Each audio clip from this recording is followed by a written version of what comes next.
Hello எல்லோரும் எப்படி இருக்கீங்க? இன்றைக்கி சண்டே வெளியே போகலான்னு பிளான் போட்டிருக்கோம். ரொம்ப நாள் ஆச்சு வெளியே போய். ஒர்க் அதிகமாக இருந்தனால தான் வெளியெல்லாம் போக முடியல.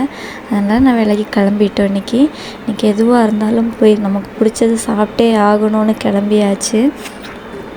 பாப்பாங்களை கூட்டிகிட்டு போகல. அவங்க பாட்டி வீட்டில் கொண்டு போய் விட்டுட்டு நாங்கள் 2 பேரும் தான் போகிறோம்.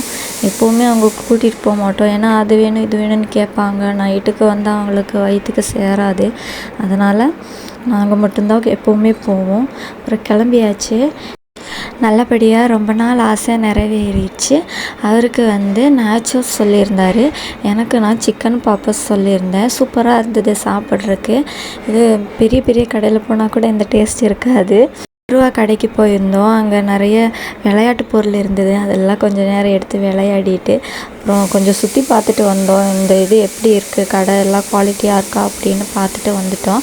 பாப்பாவுக்கு மட்டும் 2 வளையல் எடுத்துகிட்டு வந்துட்டோம். வர வழியில் சுண்டல் வேணும்னாரு. அவருக்கு மட்டும் வாங்கி சாப்பிட்டுக்கிட்டாரு.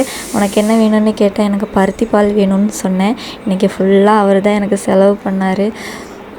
இந்த வீடியோ பிடிச்சிருந்ததுன்னா ப்ளீஸ் லைக் பண்ணுங்கள்.